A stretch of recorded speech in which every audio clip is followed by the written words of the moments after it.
kelompok 10 akan mempresentasikan tentang Trust in Corporate Governance, Accounting, and Finance. Sebelumnya, perkenalkan, nama saya Victoria Ramadhani Sofia dengan nomor NIM 2025-870. Saya Dianggita dengan NIM 2025-850. Jadi saya akan pertama menjelaskan tentang professional duties and conflict of interest. Professional duties and conflict of interest adalah konsep yang menjelaskan bahwa setiap profesional memiliki tanggung jawab untuk menjalankan pekerjaannya secara jujur, objektif, independen, dan sesuai dengan etika profesi, serta mengutamakan kepentingan klien, perusahaan, atau masyarakat di atas kepentingan pribadi. Namun, dalam menjalankan tugasnya, seorang profesional dapat menghadapi konflik of interest atau konflik kepentingan, yaitu situasi ketika kepentingan pribadi, keuangan, atau hubungan tertentu berpotensi mempengaruhi keputusan dan penilaian profesional yang seharusnya dilakukan secara objektif. Di sini ada contoh konflik kepentingannya. Jadi ada seorang auditor menemukan kesalahan besar dalam laporan keuangan perusahaan, tetapi enggan melaporkannya karena perusahaan tersebut merupakan klien terbesar yang memberikan pendapatan besar bagi kantornya. Nah, tugas auditor ini kan harusnya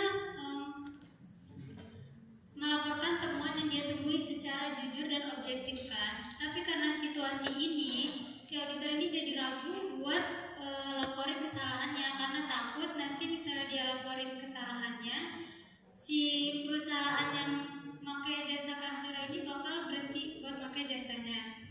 Nah, ini terjadilah konflik kepentingan atau konflik interest.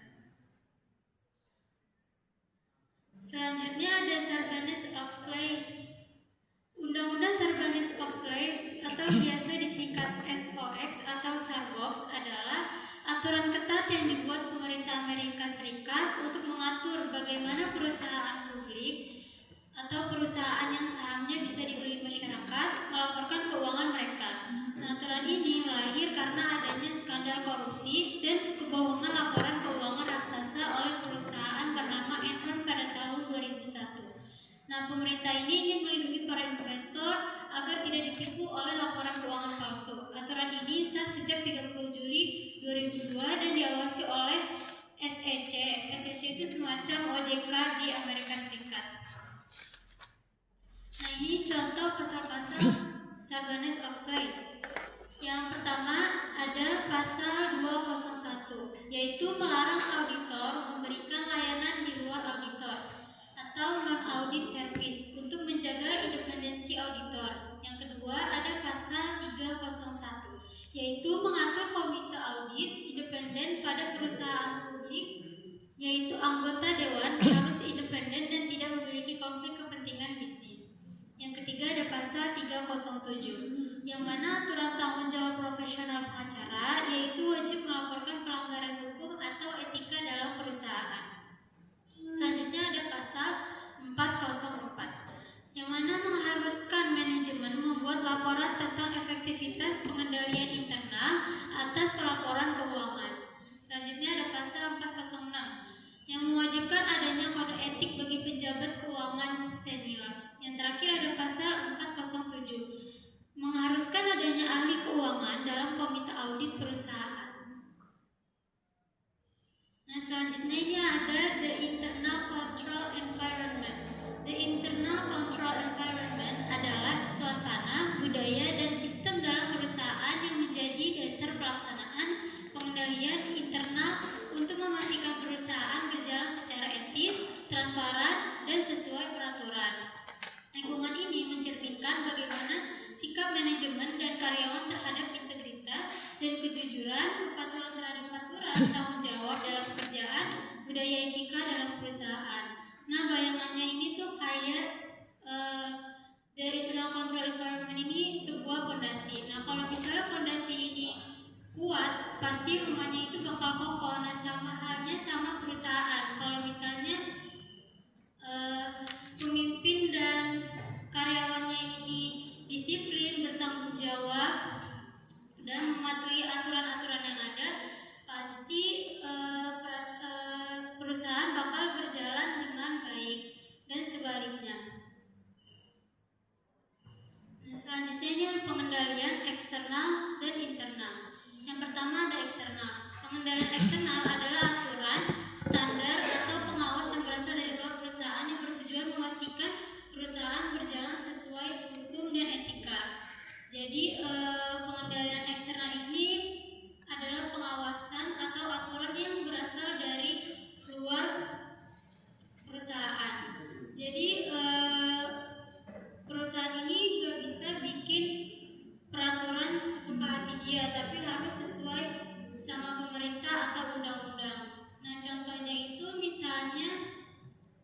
perusahaan ini diharuskan membayar pajak, tapi perusahaan ini tidak membayar pajak. Nah, perusahaan ini harus membayar denda atau sanksinya. Nah, itu salah satu peraturan dari pemerintah yang masuk ke dalam pengendalian eksternal. Nah, yang kedua ini ada internal. Pengendalian internal adalah sistem kebijakan dan prosedur yang dibuat oleh perusahaan itu sendiri untuk mengatur dan mengawasi kegiatan operasional agar selesai tujuan dan aturan. Nah, pengendalian internal kan kalau misalnya tadi pengendalian eksternal itu berasal dari luar perusahaan. Nah, kalau internal ini berasal dari perusahaan itu sendiri, yang mana pengendalian internal ini sebuah pengawasan, sebuah peraturan dan cara kerja yang dibuat perusahaan untuk mengawasi kegiatan sehari-hari agar pekerjaan ini berjalan dengan baik dan sesuai aturan dan juga tidak terjadi yang namanya kecurangan atau yang lainnya. Contohnya itu misalnya di sebuah bidang keuangan perusahaan. Nah, orang yang menerima uang berbeda dengan orang yang menulis transaksinya. Nah, itu termasuk peraturan perusahaan yang dibuat perusahaan yang termasuk ke pengendalian internal.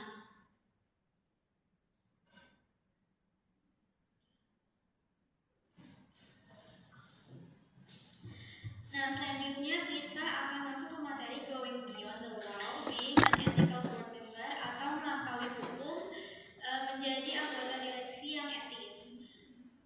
Anggota dewan direksi tidak hanya harus mematuhi hukum, tetapi juga bertindak secara etis. Banyak kasus menunjukkan bahwa tindakan yang legal belum tentu etis dan dapat merugikan perusahaan. Artinya, anggota dewan direksi itu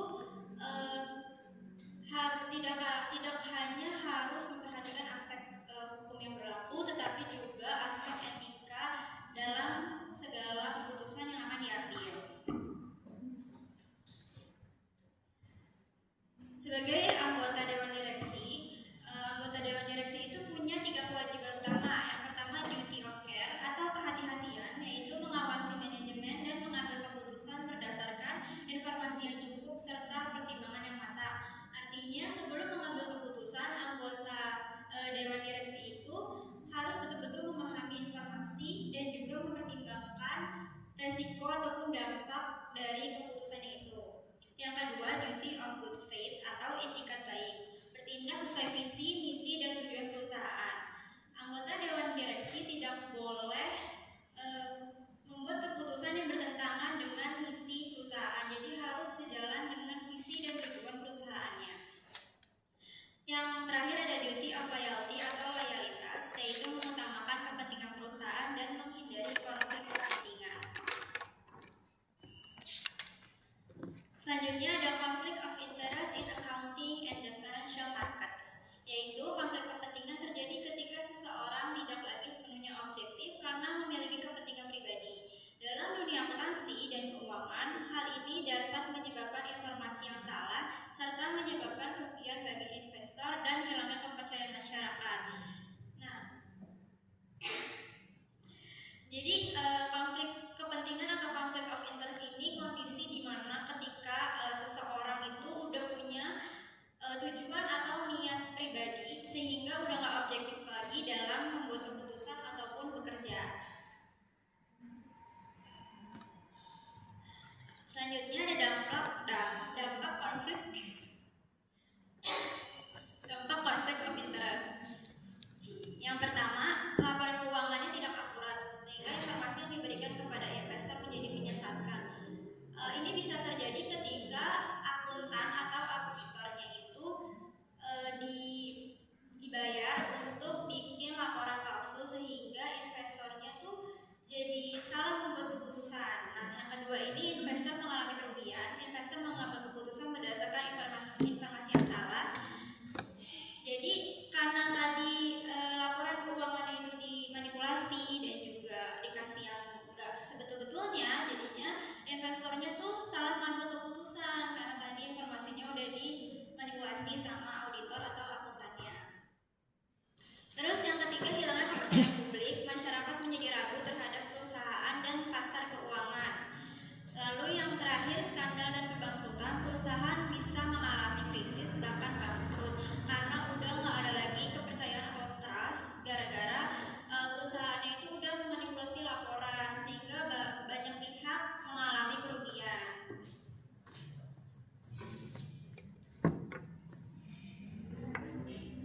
Lalu di sini ada cara mengatasi konflik of interest. Yang pertama, mematuhi kode etik. Seorang akuntan atau auditor harus mengikuti standar profesinya. Jadi seorang akuntan atau auditor itu harus independen. Kayak yang tadi udah dijelasin teman saya pasal 201. Lalu yang kedua, ada pengawasan yang ketat. Perusahaan dan regulator harus mengawasi praktik keuangan dengan baik. Yang ketiga, mengutamakan integritas. Kejujuran harus lebih penting daripada keuntungan pribadi. Yang terakhir, menjaga independensi. Auditor harus tetap netral dan tidak memihak kepada klien. Ya, stop dulu.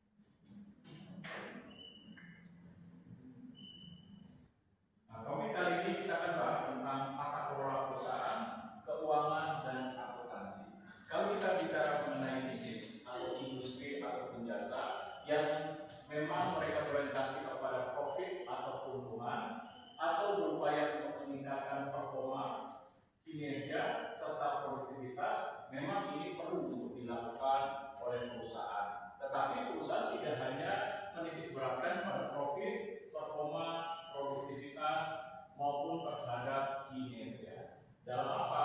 Dalam pencapaian tujuan dan sasaran. Namun perusahaan harus berupaya bagaimana perusahaan itu digerakkan dengan cara-cara yang bertanggung jawab. Bagaimana cara-cara bertanggung jawabnya? Memasukkan unsur yang dinamakan etika dalam bisnis. Nah, seperti apa memasukkan unsur etika dalam bisnis? Yaitu memasukkan unsur nilai moralitas dalam pengelolaan nilai perusahaan berdasarkan dari nilai dari etika itu sendiri. Seperti memasukkan nilai deontologi. Apa ini deontologi? Yaitu memasukkan unsur etika yang berdasarkan dari hak dan kewajiban. Misalnya contoh, perusahaan berdiri mendapatkan keuntungan, mengambil sumber daya, maka sudah sepantasnya menjalankan kewajibannya. Seperti apa kewajiban? Bertanggung jawab, terbuka, lalu jujur, lalu berintegritas dan lain sebagainya.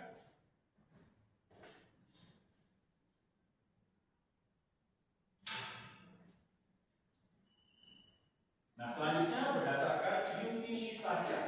Ada masih kan? Nah, utilitarian kalau nggak salah itu di chapter 3 membahas mengenai teori dalam bisnis internasional. Yaitu apa?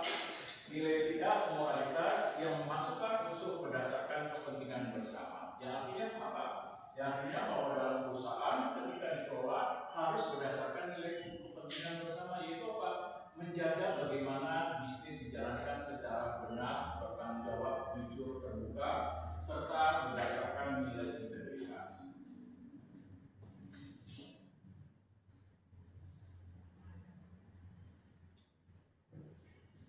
Nah, selanjutnya berdasarkan nilai virtu. Apa ini virtu? Yaitu kalau kalian masih ingat, membahas, mempelajari, dan menganalisa berdasarkan dari sifat dan karakteristik nilai kebajikan. Yang artinya bahwa bisnis itu harus mengandung nilai kebajikan dalam prinsip moral. Seperti tadi dikatakan, berbisnis dengan baik, dengan benar, tidak merugikan, lalu juga memperhatikan kepentingan konsumen, memperhatikan kepentingan pemerintah, memperhatikan kepentingan masyarakat banyak, mendorong bisnis untuk meningkatkan pertumbuhan ekonomi, dan lain sebagainya. Nah, atas dasar ini, maka apa? Bisnis tidak hanya mengejar keuntungan, profit atau penjualan yang sifatnya sesaat. Nah, kenapa? Karena bisnis ini biasanya diperuntukkan untuk jangka waktu yang panjang. Nah, karena jangka waktu yang panjang diperlukan apa? Etika dalam hal mendapatkan nilai kepercayaan bagi konsumen atau masyarakat. Ini bisa dilakukan bagaimana caranya? Memasukkan unsur etika di dalam bisnis. Nah, selain itu, mengapa perlu? Yang kedua, didasarkan untuk meningkatkan citra. Dengan adanya etika berupa prinsip moral yang dijalankan dalam bisnis perusahaan bisa meningkatkan citra, yaitu nama baik perusahaan. Kalau nama baik perusahaan itu dijaga, dipertahankan, apa dampak jangka panjangnya bagi bisnis perusahaan? Contoh misalnya perguruan tinggi menjaga tanggung jawabnya, misalnya tidak melakukan jual beli ijazah. Lalu setiap dosen yang melakukan pelanggaran moral dan etika, misalnya jual beli nilai, ditindak secara tegas. Nah, apa yang terjadi? Misalnya perusahaan meningkatkan nilai etika dalam bisnis yang tidak hanya mengejar keuntungan, misalnya membuka bisnis perguruan tinggi berupa program misalnya sekolah tinggi ilmu ekonomi atau sekolah tinggi ilmu hukum. Nah, apa dampaknya? Yaitu kepercayaan masyarakat akan tinggi untuk masuk ke universitas tersebut. Nah, ini mendapatkan citra, image nama baik. Nah, lalu apa lagi? Ada yang mau ngasih komentar? Nah, apa keuntungan perusahaan kalau mengelola perusahaannya berdasarkan nilai etika dalam bisnis? Selain meningkatkan kepercayaan, citra, image, atau nama baik perusahaan, apa lagi?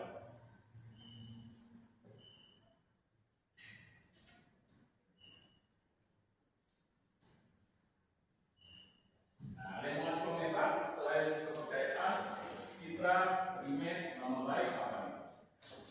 Nah, coba ini apa hubungannya bagi perusahaan menjalankan bisnis berdasarkan prinsip nilai moralitas, itu bentuknya etika dalam bisnis. Tadi selain kepercayaan, citra, image, apa lagi?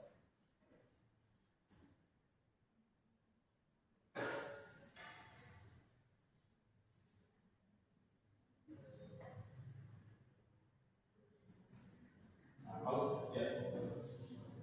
Oke, selanjutnya, kalau perusahaan menjalankan nilai bisnis berdasarkan prinsip moral dan etika secara baik dan benar, berarti dia bisa mempertahankan dan menjaga kelangsungan hidup perusahaan. Kenapa?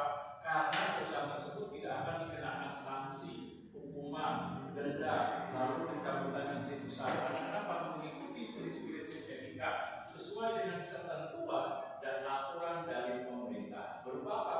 Berupa undang-undang yang ditetapkan perusahaan dalam hal bisnis. Nah, ini seperti undang-undang persaingan, undang-undang perlindungan konsumen, undang-undang tenaga kerja. Ketika itu dijalankan dengan baik, maka perusahaan akan dapat meningkatkan nilai kelangsungan hidup perusahaan.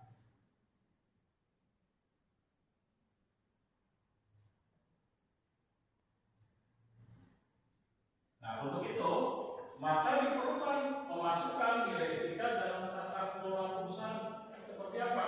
Seperti misalnya memperhatikan stakeholder. Nah, stakeholder ini siapa saja? Pertama adalah pemimpin perusahaan CEO dan dewan direksi. Nah, ada yang mau ngasih komentar seperti apa sih? Dewan direksi atau CEO, pemimpin perusahaan, atau sering disebut presiden perusahaan, direktur utama, pimpinan utama, atau ada yang menyebutkan kepala utama dalam perusahaan dan lain sebagainya. Nah, kira-kira apa yang perlu dilakukan perusahaan? Nah, sebagai pemimpin perusahaan atau kumpulan dari para pemegang modal atau pemegang saham. Nah, dalam menjalankan prinsip etika apa yang perlu dilakukan? Nah, itu kan. Kira-kira apa yang perlu dilakukan? Iya.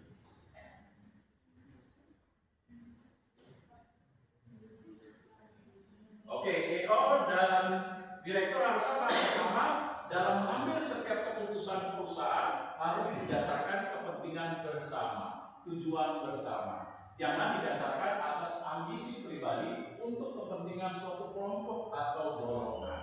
Nah, ini dia. Yang kedua apa nih kira-kira? Nah, apa yang perlu dilakukan dalam tata kelola supaya dewan direksi atau direktur dalam perusahaan atau sering juga disebut CEO, Chief Executive Officer, menjalankan nilai tata kelola perusahaan berdasarkan prinsip etika. Apalagi? Nah, coba nih paling belakang. Apalagi? Wah, yang dibanting. Daripada banting, beli mahal. Saya aja. Ya, berdasarkan prinsip etika, kalau direktur utama tadi mengambil keputusan yang berdasarkan atas kepentingan pribadi seperti mengedepankan golongan, tapi harus juga kepentingan bersama dalam perusahaan.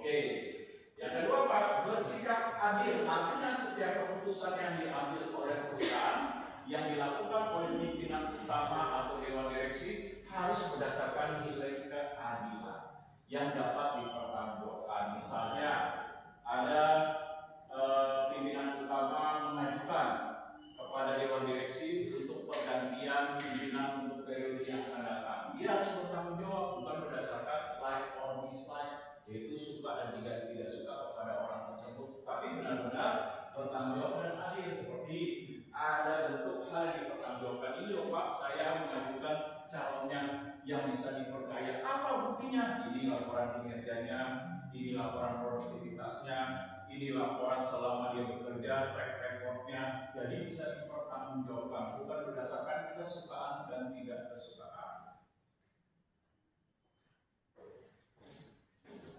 Nah, apalagi? Tadi berdasarkan kepentingan bersama,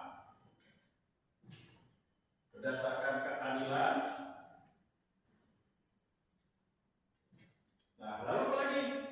Pemimpin perusahaan dalam mengelola atau dewan direksi dalam mengelola perusahaan, berarti apa dia?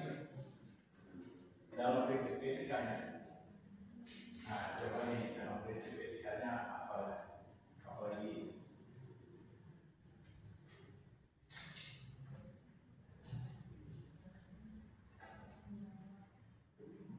Ya, berarti direktur utama dan dewan direksi harus bisa bertanggung jawab dalam setiap keputusan secara profesional.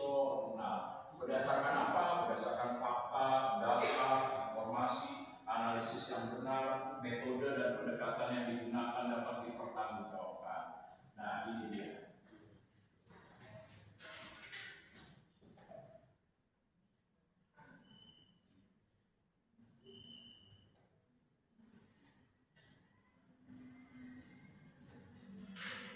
Nah, selanjutnya berdasarkan juga keterbukaan. Artinya apa? Artinya bahwa manajer, pimpinan perusahaan atau dewan direksi ketika melakukan upaya dalam pengelolaan perusahaan seperti menetapkan atau memutuskan perencanaan, mengambil keputusan, dia harus berdasarkan keterbukaan. Artinya apa? Ada informasi, bisa menerima saran, kritik, masukan untuk kepentingan bersama dalam mengembangkan perusahaan. Tidak berdasarkan dari ego pribadi yang dimana. Nah, ini dia. Nah, pengelolaan perusahaan juga harus melihat dari stakeholder, yaitu dari karyawan. Nah, seperti apa nih dari karyawan?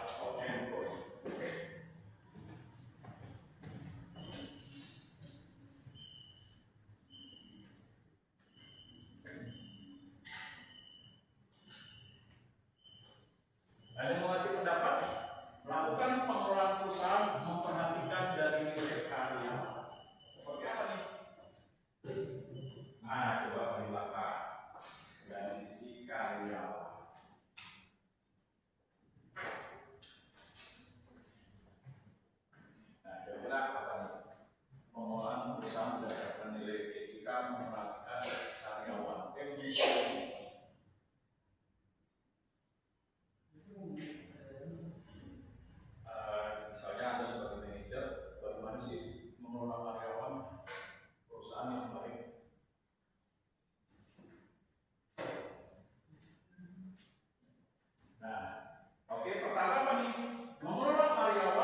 harus manusiawi. Nah, manusiawi itu maksudnya apa? Karyawan jangan dianggap sebagai mesin, disuruh produktif, rajin, giat, bertanggung jawab, tapi kesejahteraannya terabaikan. Nah, oleh sebab itu kelola secara manusiawi, yaitu apa? Dia dituntut kinerja, tapi juga harus seimbang dengan adanya kesejahteraan. Perhatikan keseimbangan terhadap nilai kualitas hidupnya, seperti produktivitas ditingkatkan, ya berarti perusahaan harus memperhatikan kesejahteraannya.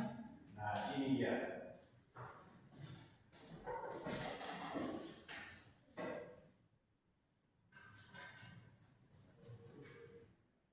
Nah, lalu apa lagi? Namanya manusia butuh penghargaan. Artinya ketika mempekerjakan pekerja, hargailah pekerja dengan memberikan berbagai penghargaan. Seperti apa? Kenaikan karir, promosi jabatan. Nah, kalau karyawan sudah setia, loyal, dedikasi, berikanlah bentuk penghargaan kepada karyawan yang sudah menunjukkan dedikasinya, loyalitasnya, integritasnya bagi perusahaan.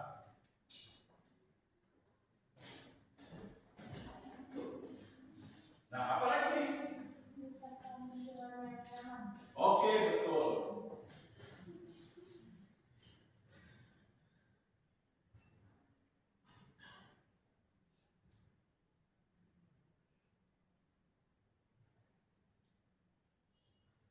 Nah, selanjutnya, dalam hal mengelola perusahaan terhadap perhatian karyawan, perhatikanlah lingkungan kerja yang baik, yang nyaman. Seperti apa? Perhatikan sarana dan prasarana yang mendukung. Jangan dituntut kerja yang rajin, giat, bertanggung jawab, produktif, tapi sarana dan prasarananya tidak mendukung. Seperti contohnya mesin produksi yang sudah 10 tahun, 20 tahun yang lalu tidak pernah diperbaharui. Lalu administrasi komputernya masih komputer yang jadul, masih menggunakan Windows 98. Nah, ini kan tidak produktif. Nah, untuk meningkatkan nilai kinerja, berarti perhatikan lingkungan kerja seperti sarana, prasarananya, bagaimana kondisi ruang, memberikan kenyamanan supaya bisa mendorong produktivitas dalam kerja dan lain sebagainya.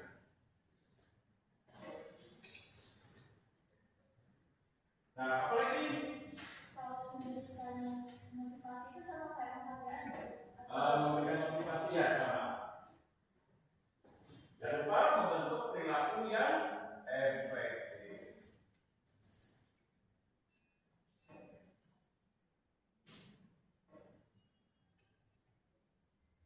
Nah, artinya pimpinan manajer harus memperhatikan bagaimana perilaku kerja supaya bisa bekerja dengan rajin, giat, bertanggung jawab, jujur, disiplin, lalu memiliki kompetensi yang baik. Dengan cara apa?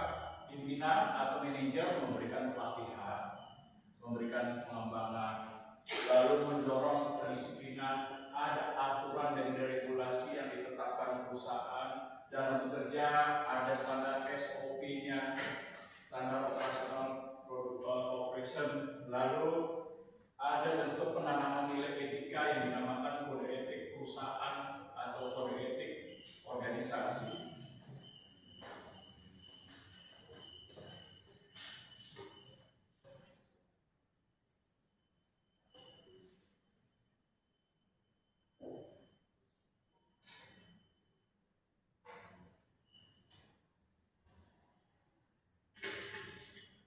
Nah, selanjutnya kalau dari sisi manajer, apa yang perlu diperhatikan dari sisi manajer?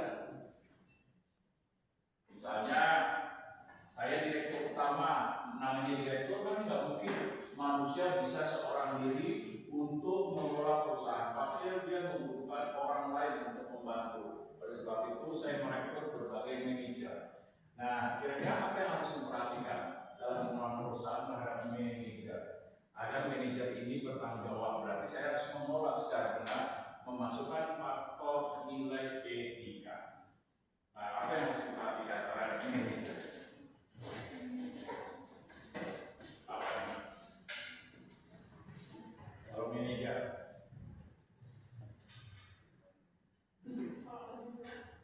nah berarti manajer berarti apa? Dorong, libatkan manajer untuk bisa individualisasi seperti manajer diberikan kebebasan untuk menyampaikan pendapat, saran, masukan, kritik, atau mengembangkan kreativitasnya untuk berguna bagi perusahaan dalam hal meningkatkan pengambilan keputusan yang efektif.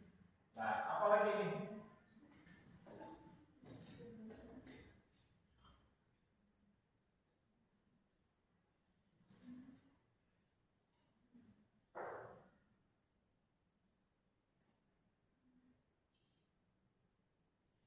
Nah, tadi betul mendorong dan melibatkan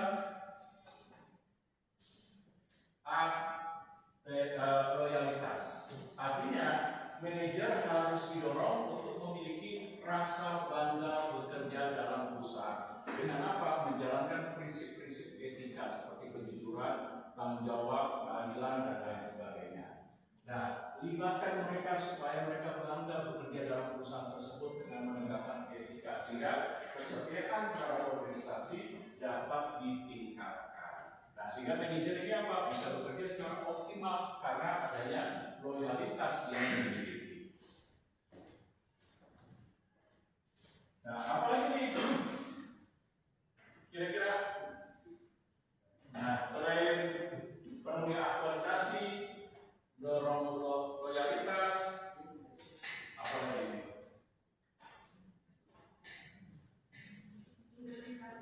Oke, tingkatkan untuk bekerja agar bisa para manajer memiliki integritas yang tinggi bagi perusahaan. Seperti apa? Seperti melaksanakan setiap tugas dan kewajiban serta tanggung jawab berdasarkan dari integritas, bisa dipercaya. Nah, ini dia.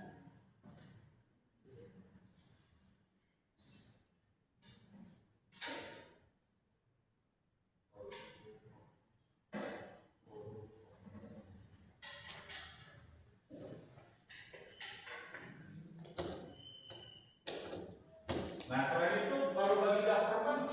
Seperti apa nih bagi government? Nah, coba nih yang banjir. Nah, government, pemerintah, apa yang perlu dilakukan mengelola etik, mengelola perusahaan bertanggung jawab dengan memperhatikan government.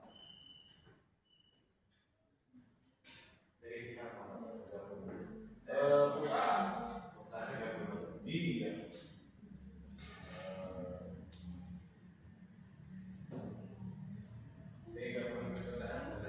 Dari perusahaan, oh. Nah, ulang lagi dari perusahaan ke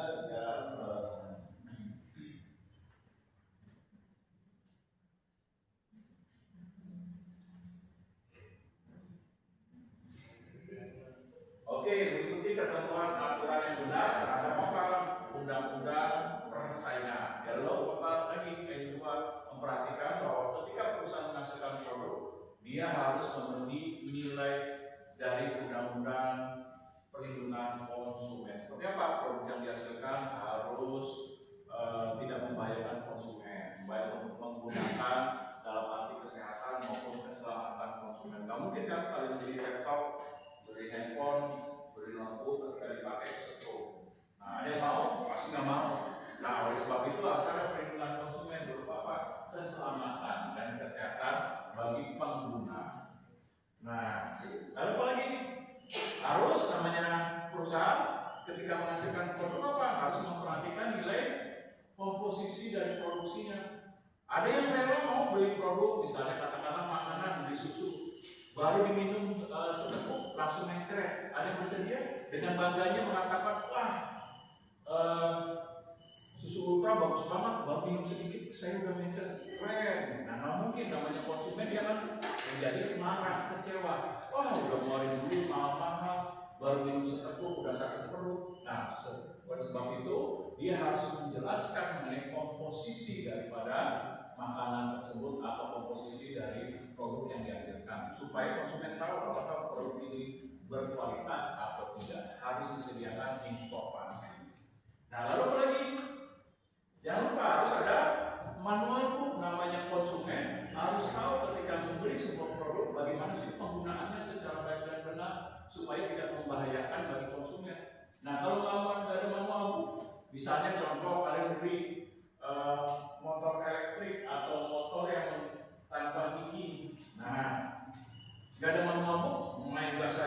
Nah, mungkin konsumen mengatakan habis nabrak terima kasih, alhamdulillah.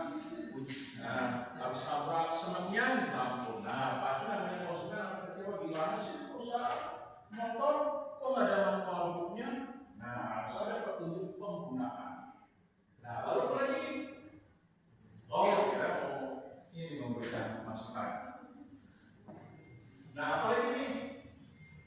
Memperhatikan bagaimana tanggung jawab perusahaan dalam membuat laporan keuangan. Seperti mengikuti kalau di desa standar akuntansi Indonesia. Lalu apa lagi?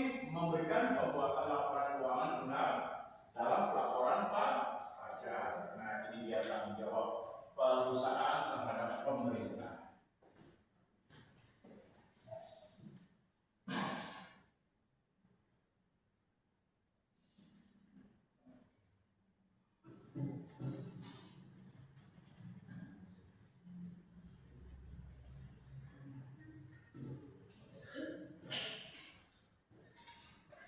Nah, kalau bagi customer dan masyarakat, bagaimana tata kelolanya? Nah, ini harus diperhatikan tata kelola perusahaan secara benar dalam berbisnis, mencari keuntungan, memasukkan prinsip etika bisnis dengan memperhatikan customer atau masyarakat. Nah, apa nih bentuknya? Nah, coba nih, yang dipikir tadi kan belum jawab. Kau belum jawab kan itu sakit kepada ini. Ayo satu. Customer. Iya, perusahaan customer. Iya. Oh, dua orang.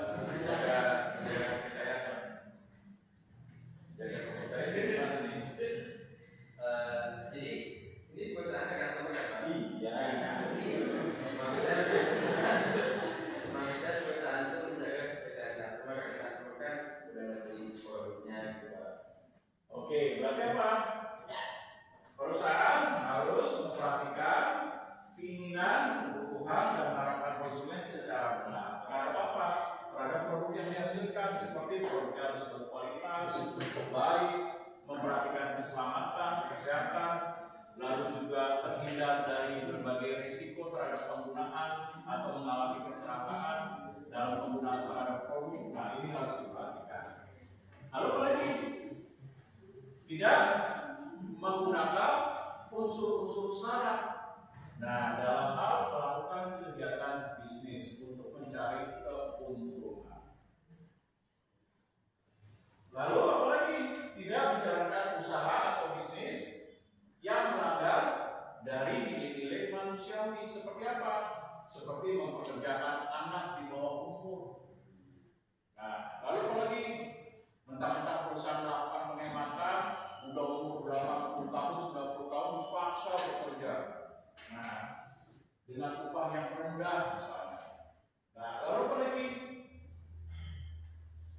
Nah, perusahaan harus melaksanakan bentuk nilai tanggung jawab sosial. Ketika misalnya perusahaan sudah membuka pabriknya, mengambil sumber daya air dan lain sebagainya, maka sudah sepantasnya dia memperoleh keuntungan, ada nilai tanggung jawab sosial. Seperti apa? Misalnya Indomaret melakukan tanggung jawab sosial dengan memberikan pelatihan manajemen kepada UMKM, menyediakan tempat untuk sewa dengan harga sewa yang murah dan terjangkau. Nah, lalu apa lagi? Seperti perusahaan misalnya dalam tata kelola seperti Pertamina memberikan bentuk tanggung jawab sosial berupa pelatihan kepada masyarakat yang tidak mampu, berupa pelatihan servis handphone secara gratis atau cuma-cuma. Nah, inilah bentuk tata kelola memperhatikan customer dan masyarakat.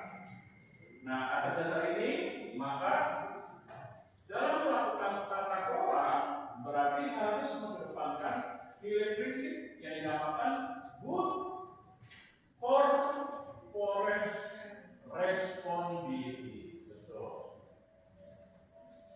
Nah, coba yang di tengah, nah paling belakang apa tuh? Good corporate responsibility.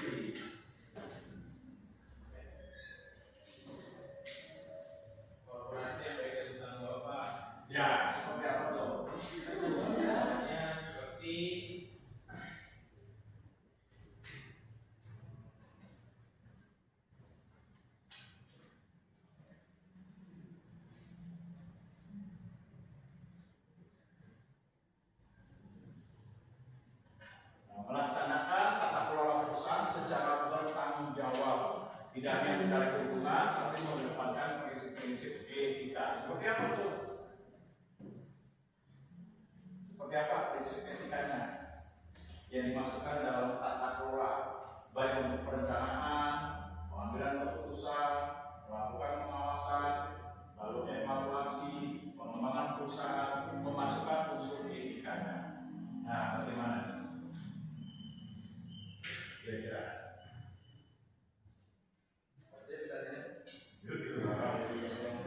Diulang-ulang lagi, diulang-ulang lagi.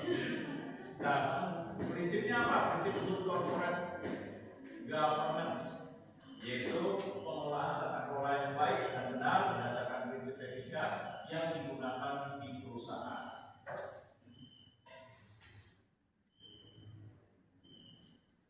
Apa nih?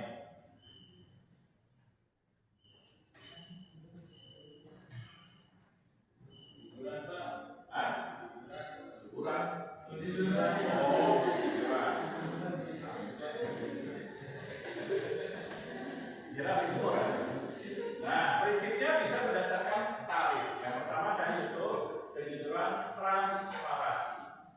Ya, artinya ada keterbukaan, tidak ada kebohongan, dusta berdasarkan fakta kejadian yang sesungguhnya ketika membuat sebuah bentuk pelaporan. Jadi tidak direkayasa. Nah, ini bersifat transparansi, mengungkapkan apa adanya berdasarkan dari data yang sebenarnya mengenai kinerja, laporan keuangan, utang perusahaan, dan lain sebagainya. Nah, kedua apa nih setelah transparansi? Berikutnya akuntabilitas. Nah, seperti apa nih akuntabilitas? Akuntabel, dalam bahasa Inggrisnya dari kata dasar accountable. Nah, coba nih akuntabilitas seperti apa? Akuntabilitas.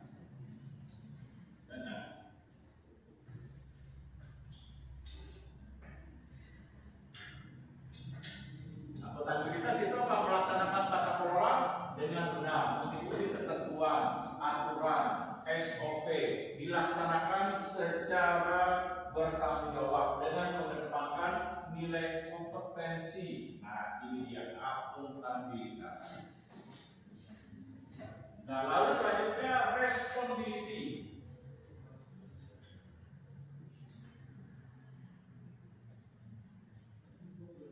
Nah, apa nih prinsip responsibility? Ada yang masih pendapat? Responsibility? Ya, betul terjemahannya. Maknanya apa? Nah, maknanya. Ayo lanjutkan, jangan setengah-setengah. Apa tuh? Responsibility.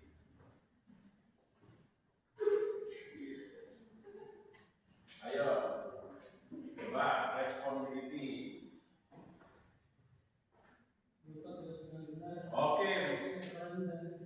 Melaksanakan setiap tugas, kewajiban, tanggung jawab pengelolaan perusahaan secara benar, bukan berdasarkan dari kepentingan pribadi, tapi berdasarkan kepentingan bersama, sesuai tujuan, sesuai visi dan misi bagi perusahaan.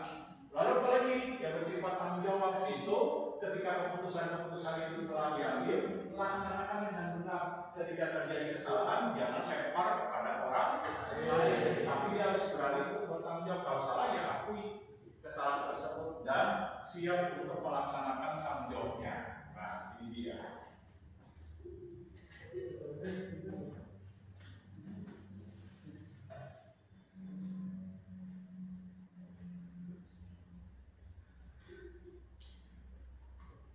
Lalu independen. Apa nih independen? Ayo. Independen. Coba bisa kasih pendapatnya independen. Nah, seperti apa nih? Independen itu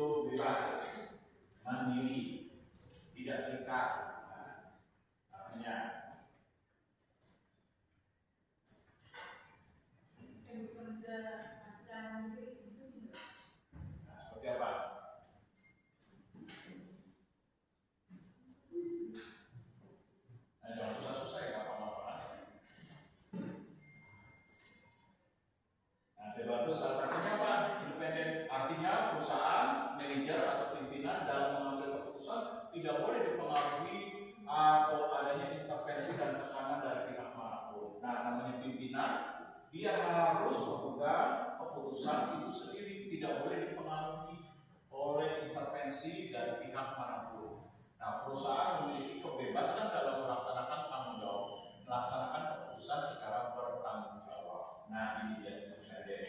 Nah, lalu apa lagi independen nih? Independen, nah, udah saya bantu. Apa lagi? Tadi kemandirian, tidak terikat.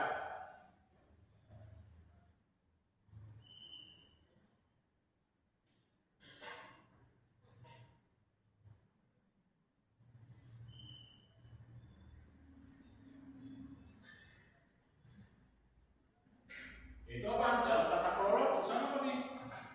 Memiliki, jangan lupa, independen, memiliki kemandirian dalam mengambil keputusan yang tidak dipengaruhi pihak manapun, didasarkan apa? Tadi profesionalisme yang dibangun, sehingga dia bisa melaksanakan prinsip etika secara benar. Nah, ini dia. Nah, selanjutnya, kalau kita bicara tata kelola perusahaan juga harus memperhatikan yang tadi sudah disampaikan kelompok faktor pertimbangan mengenai nilai keuangan dan akuntansi. Nah, bagaimana? Yaitu berdasarkan prinsip daripada COSO. Nah, coba kalian cari.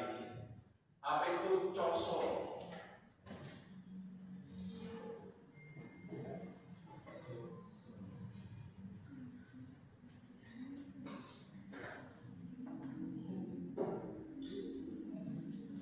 Berdasarkan prinsip COSO.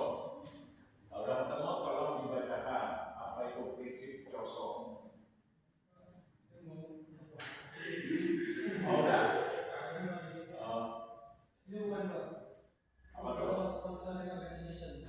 Ya? Komite of Sponsoring Organization. Ya, jadi komite yang dibuat oleh negara-negara Eropa dan Amerika untuk membuat nilai standarisasi terhadap faktor nilai etika dalam hal memperhatikan pengelolaan keuangan dan akuntansi. Nah, apa saja tuh nilai prinsip-prinsipnya COSO?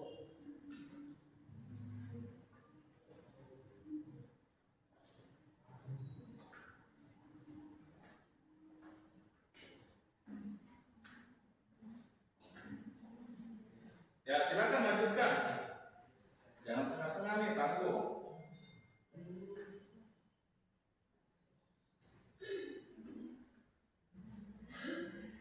Control environment Pak. Iya, melakukan kontrol. Artinya dalam hal melakukan pengelolaan keuangan harus ada kontrol bentuk pengendalian untuk menghindari terjadinya makar, penipuan, lalu menambahkan data yang tidak sesuai dengan kebenaran atau informasi yang sesungguhnya. Oke, selanjutnya apa tuh? Risk assessment. Oke, adanya asesmen yaitu bahwa setiap pembuatan laporan keuangan itu harus ada check and balance. Jadi artinya apa? Jangan dipercaya satu orang, tapi ada pihak yang lain yang bisa memeriksa. Seperti apa? Adanya audit internal, di mana ada pihak-pihak yang dipercayakan diberikan tugas menanggung jawab, misalnya 3-4 orang untuk mengecek secara beres itu apakah laporan keuangan benar, tidak hanya mengandalkan satu orang. Kalau satu orang dua apa? Bahayanya apa? Nah, kalau satu orang melakukan manipulatif, nah nggak ada bentuk pengawasannya. Nah, lalu apa lagi? Ya, lanjut. Ayo. Aktivitas Pak. Hah? Macam aktivitas. Iya, seperti apa tuh? Kayak mengendalikan berbagai informasi. Oke, jadi dalam pembuatan laporan keuangan harus ada bentuk prosedur, proses kontrol yang dilakukan mengikuti regulasi. Nah, bagaimana tuh regulasinya yang dibuat perusahaan? Oke, apa lagi? Ada 5. Communication Pak. Betul. Artinya bahwa laporan keuangan yang dibuat perusahaan itu harus ada bentuk komunikasinya, harus informasinya yang disampaikan kepada pimpinan untuk mengecek nilai kebenarannya. Oke, apa lagi? Oke, adanya monitoring. misalnya siapa yang dimonitoring, yang diberikan kepercayaan. Misalnya setiap tahun perusahaan membuat laporan keuangan dalam usahanya, berarti harus dimonitoring. Monitoringnya apa? Setiap 3 bulan, 4 bulan, atau setiap semester 6 bulan sekali, buat laporan keuangan secara berkala. Nah, ini dia.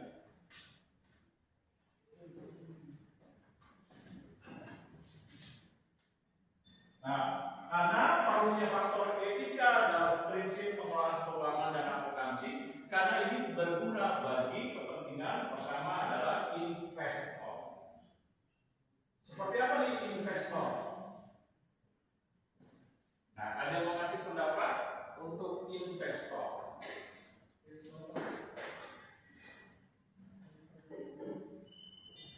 Misalnya buka perusahaan, suatu saat pengen mengembangkan perusahaan tapi modalnya masih terbatas. Nah, tiba-tiba sekejap bikin laporan keuangan, kasih ke ini sebagai investor. Apa gunanya? Kira-kira?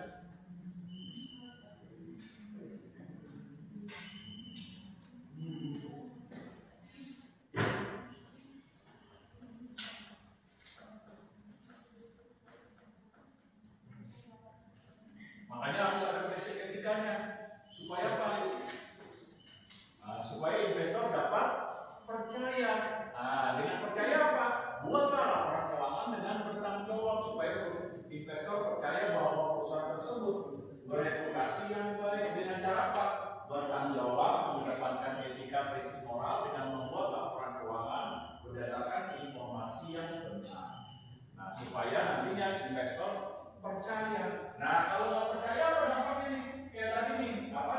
Kasus apa tadi? Enron. Nah, apa dampaknya seperti Enron? Enron. Ya, lanjut. Seperti Enron, gimana? Setengah-setengah tanggung.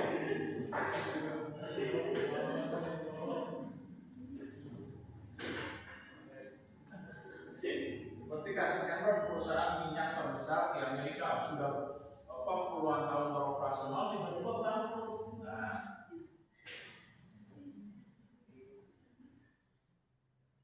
dan banyak investor yang tidak percaya dan menarik dananya kembali. Gak jadi membatalkan diri untuk melakukan investasi dalam hal pendanaan yang diberikan. Karena kenapa?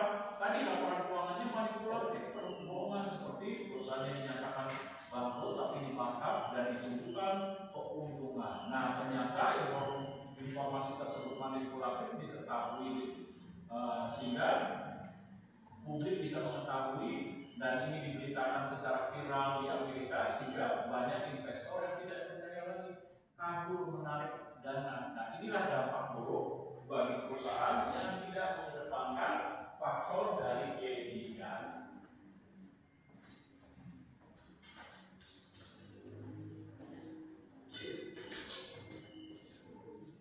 Nah, kalau investor sudah tidak lagi percaya, berarti apa? Membangun kepercayaan kembali itu tidaklah gampang. Enggak butuh waktu yang lama, 1 hari, 2 hari, sebulan, belum tentu. Puluhan tahun bisa untuk kembali memberikan kepercayaan bagi investor. Oleh sebab itu, dalam mengelola tata kelola keuangan, nah, investor ini harus diperhatikan dalam faktor etika bisnis dalam pengelolaan keuangan.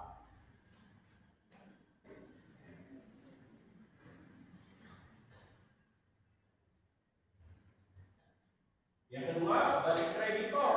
Apa nih kreditor? Ayo mengasih pendapat. Bagi kreditor. Nah, coba nih. Nah, bisa kasih pendapatnya. Kreditor, pihak lembaga yang memberikan bantuan pinjaman kayak bank. Kreditor. Nah, apa yang harus diperhatikan dalam tata kelola etika yang memasukkan etika bisnis bagi pengelolaan keuangan akuntansi dengan memperhatikan kreditor.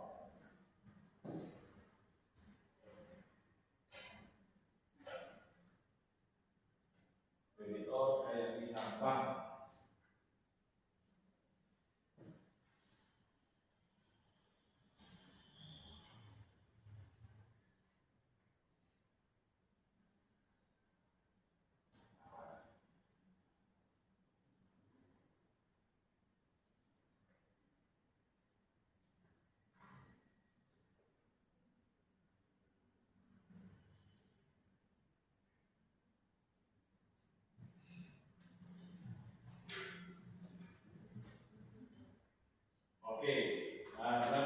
perusahaan harus buatlah laporan keuangan dengan benar, bertanggung jawab, dan juga penuh dengan profesionalisme dan kompeten.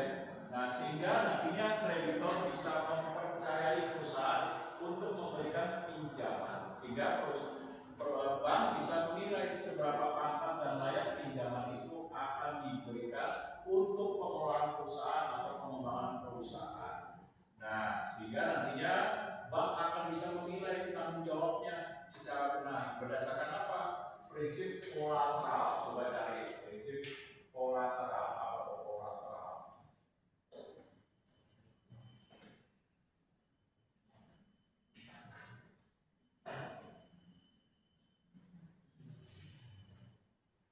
Ya.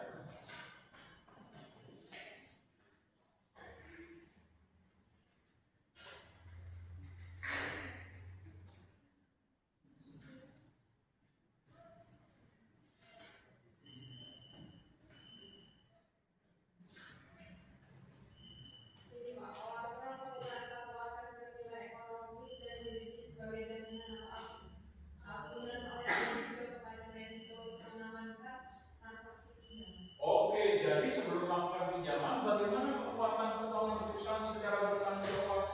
Misalnya saya punya usaha tambak udang, maka sebelum mengajukan pinjaman, maka saya harus bisa menyampaikan secara bertanggung jawab ini Pak, keuangan saya selama 5 tahun dalam bisnis keuangan, dalam bisnis berupa tambak udang, di mana saya dalam 1 tahun menghasilkan berapa ton. Nah, nanti dalam penjualan itu keuntungan omset saya sekian, keuntungan bersih sesudah dipotong modal sekian. Nah, ini dia kolateral. Selanjutnya apa nih? Kapital. Coba cari kapital.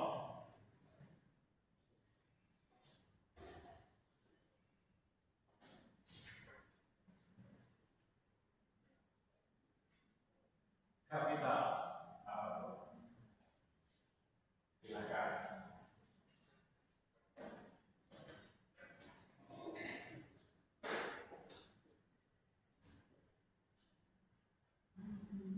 Nah, kapital itu apa nih? Apa nih? Nah, berarti sebelum mengajukan pinjaman harus dilihat bagaimana kekuatan nilai aset yang dimiliki perusahaan dalam mendirikan usahanya, supaya bank bisa menilai kira-kira pinjamannya layakkah diberikan dengan kekuatan terhadap nilai aset yang dimiliki. Nah, C-nya apa C? Nah, C berikutnya karakteristik. Coba apa tuh karakteristik?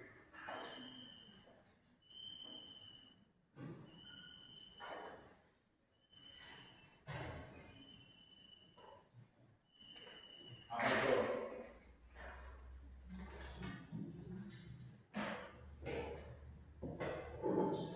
Karakteristik. Ada yang masih komentar? Karakteristik. Nah, coba nih karakteristik. Kasih komentar. Karakteristik.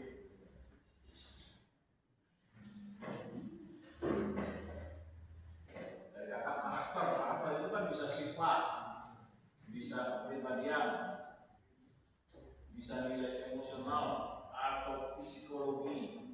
Nah, apa tuh?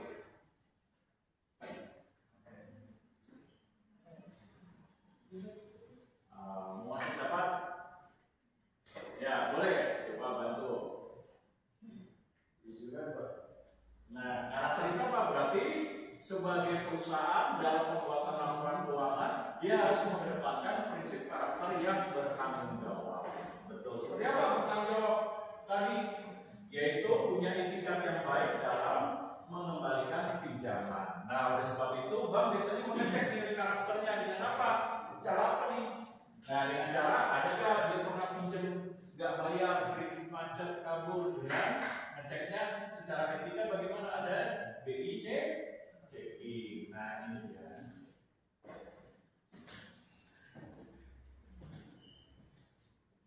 Nah, lalu apa lagi nih? Komitmen. Apa nih komitmen?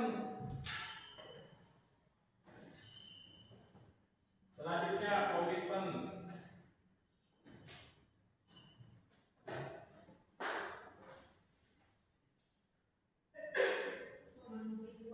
Oke, memenuhi kewajiban untuk mengembalikan pinjaman beserta pokok peminjaman sesuai dengan perjanjian, betul, atau kesepakatan dalam menjalankan hak dan kewajibannya.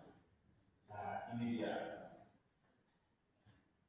Nah, atas dasar ini, bagaimana membuat laporan keuangan secara benar? Nah, udah belajar kan waktu kuliah ada belajar membuat laporan keuangan berdasarkan prinsip manajemen keuangan, ada berdasarkan dari akuntansi.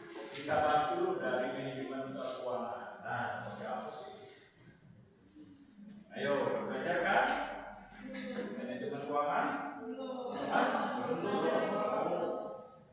Nah, berarti perlu apa nih namanya manajemen keuangan? Melihat keseimbangan antara nilai aset dengan liabilitiesnya atau kewajibannya. Lalu apa lagi? Mengelola piutang dan utang perusahaan secara bertanggung jawab. Nah, lalu apa lagi? Melakukan pendekatan pengelolaan keuangan yang dapat dipercaya secara benar berdasarkan nilai keilmuan. Seperti apa? Menggunakan rasio keuangan, analisis dari balance sheet. Balance sheet, udah belajar balance sheet? Nah, berdasarkan balance sheet, rasio keuangan, lalu berdasarkan agregat keuangan, nilai rata-rata keuangan kinerja bagaimana penghitung selama 1 tahun.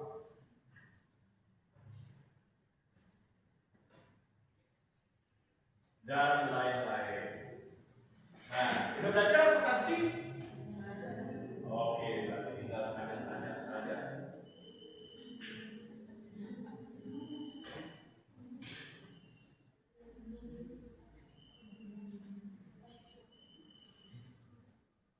Nah, kalau akuntansi bagaimana nih?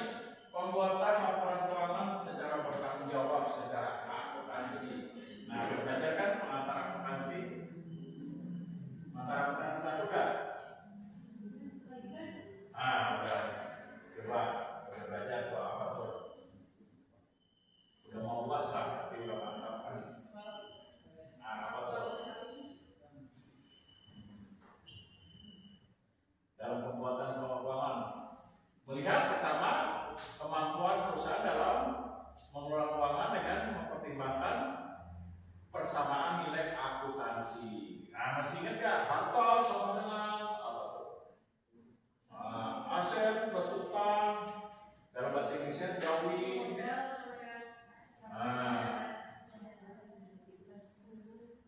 Plus utang, plus apa lagi? Masih ingat gak? Nah, itu betul.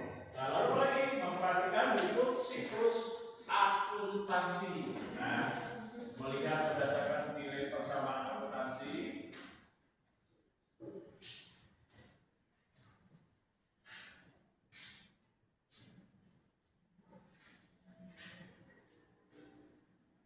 Nah, seperti apa nih? Berdasarkan siklus akuntansi. Ayo, ada 5 tuh siklus akuntansi. Kalau nggak cari di ChatGPT. Nah, 5 tuh. Pertama, mengumpulkan keseluruhan berita-berita moneter dan mengecek berita moneter tersebut untuk dibuat laporan keuangan dengan memasukkan debit dan kreditnya. Dengan adanya pembuatan laporan keuangan secara umum yang dikenal dengan pembuatan laporan keuangan secara umum yaitu general ledger. Nah, lalu apa lagi? Ayo.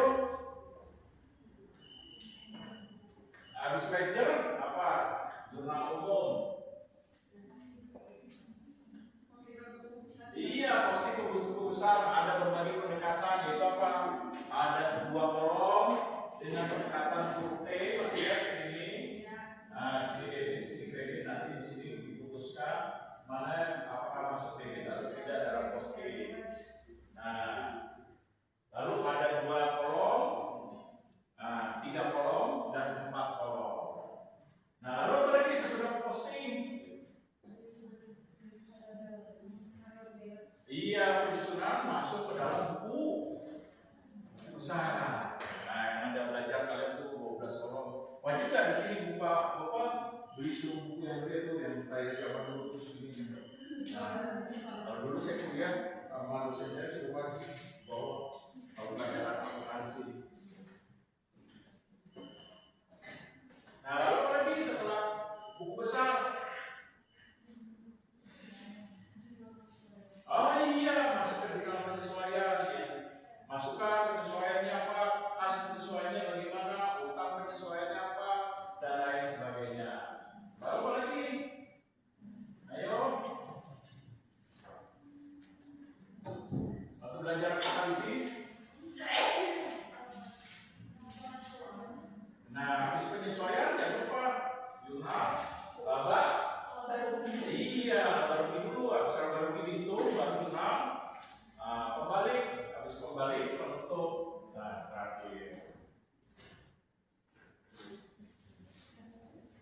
Nah, saya stop dulu. Ada pertanyaan?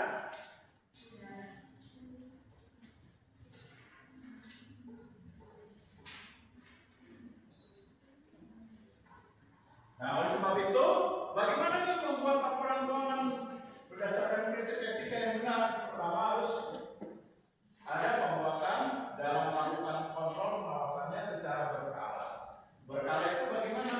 Perusahaan ada yang pembuatan laporan keuangannya dibuat secara 3 bulan sekali, 4 bulan, ada 6 bulan sekali, sampai terakhir buku besarnya 1 tahun sekali. Nah, lalu apa lagi? Secara bertanggung jawab berdasarkan etika dilakukan secara berkala. Apalagi nih? Tadi mengikuti prinsip metode yang benar, misalnya berdasarkan standar akuntansi keuangan Indonesia. Misalnya. Lalu ada audit internal dan eksternal.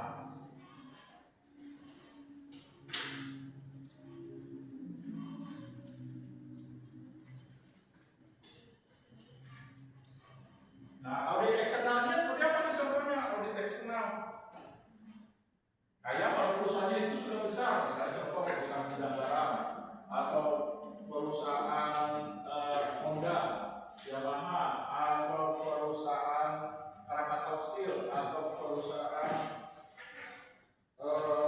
Indomie. Nah, itu kan biasanya ada audit eksternal kalau perusahaan yang sudah besar, big company, atau sering juga disebut perusahaan TBK, perusahaan terbuka. Nah, audit eksternalnya seperti apa nih audit eksternalnya? Nah, kalau di Indonesia bagaimana nih? Diperiksa oleh OJK, nah, Otoritas Jasa Keuangan, atau diperiksa oleh konsultan bursa efek Indonesia. Ini secara audit eksternal.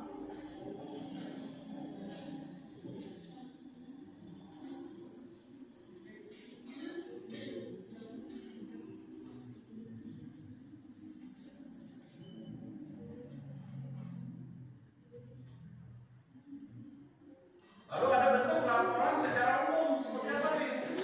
Nah, dalam hal laporan keuangan akuntansi, nah itu ada laporan keuangan secara umum. Nah, coba nih yang bertiga, coba laporan keuangan secara umum. Nah, yang bertiga, trio kwek-kwek. Nah, apa saja? Nah, itu persyaratan tulisannya. Laporan keuangan secara umum. Atau eksternal.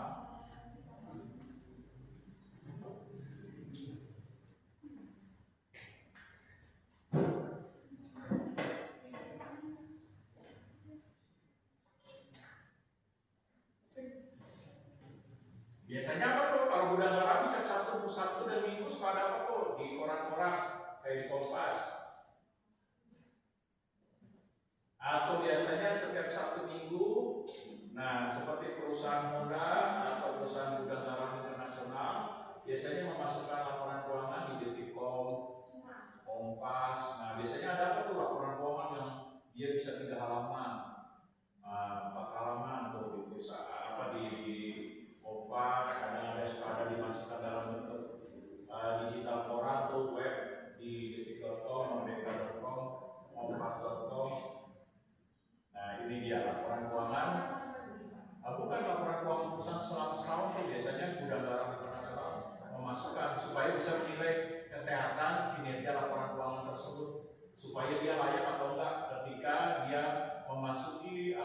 memperdagangkan sahamnya di bursa efek. Nah, supaya dinilai. Nah, biasanya dimasukkan tuh secara vertikal, ada tanggung jawab secara eksternal. Biasanya dimasukkan ke dalam koran. Nah, biasanya 3 halaman, 4 halaman. Nah, ini dia. Hah? Ya semua perubahan ekuitas, perubahan hutang, perubahan aset, semua masuk. Nah, biasanya setiap tahun tuh perusahaan gudang garam, misalnya contoh. Ya, termasuk semua raja, aset, segala macam. Ya.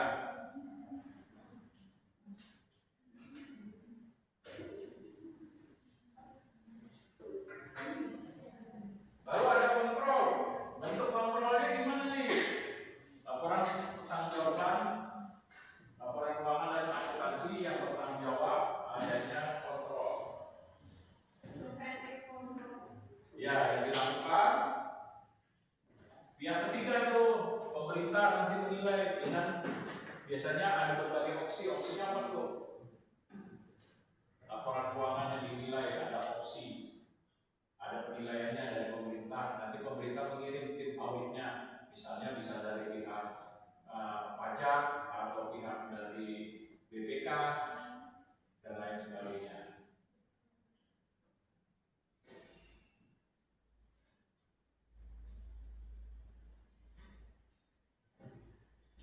Nah, bentuknya ada 3 opsi. Pertama apa? Dinilai laporan keuangannya bagus, sehat, tanpa syarat. Nah, yang kedua apa? Yang pertama dinilai bagus, dinilai sehat tanpa syarat, artinya bahwa ini benar-benar perusahaan yang baik dalam pengelolaan keuangannya. Lalu apa lagi opsi? Nah, ada berbagai kriteria nih. Kriteria penilaian pertama tuh yang dilakukan oleh opsinya sehat tanpa syarat. Lalu apa lagi yang kedua? Sehat dengan syarat, yaitu apa? Keuangannya bagus, tapi ada beberapa hal yang perlu dibenahi. Pemerintah nanti akan memberikan masukan, saran, kritik, perbaikannya. Nah, lalu apa lagi? Ayo, udah mau UAS nih. Nah, harus selesai. Apa lagi nih? Tadi sehat, bebas bersyarat, bebas tanpa syarat. Lalu apa lagi ketiga? Opsinya nih yang dinilai oleh teman-teman. Ayo. Wah, jadinya melempem nih. Apa yang ketiga?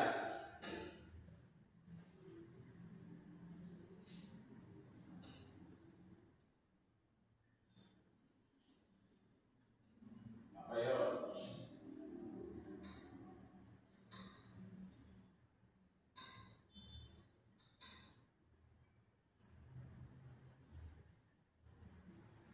Gak ada ketemu?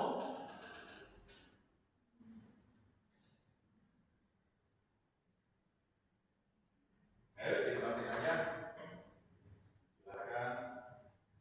Kan nggak usah marah-marahin kalau soal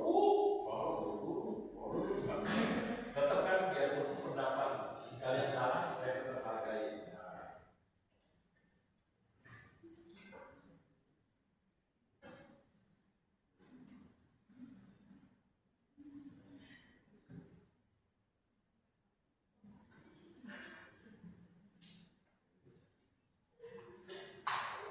Apa yang ketiga? Dinilai buruk. Laporan keuangan dinilai buruk sehingga perlu ada pengawasan dan bimbingan pemerintah. Nanti pemerintah melakukan pengawasan tuh. Nah, selama 3 bulan, 6 bulan bagaimana dipantau pemerintah. Kalau dinilai baik berarti dia masuk laporan keuangan yang bebas tanpa syarat. Nah, dipantau. Atau yang terakhir dinyatakan buruk, ditutup perusahaannya oleh pemerintah. Nah, ini dia. Nah, silakan kelompok lanjutkan.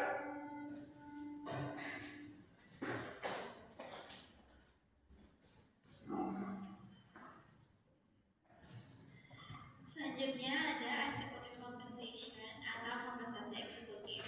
Kompensasi Aduh, bentar.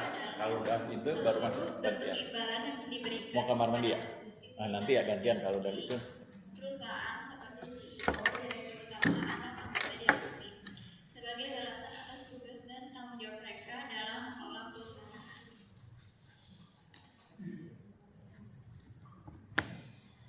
Permasalahan kompensasi eksekutif. Jadi kan kalau misalkan anggota direksi atau CEO atau petinggi-petinggi perusahaan dapat kompensasi kan sebenarnya nggak masalah ya, hal yang wajar karena tanggung jawabnya juga besar. Cuman yang jadi permasalahan adalah karena gaji dan bonus yang diterima CEO atau direksi sangat besar dan tidak selalu sesuai dengan kinerja perusahaan.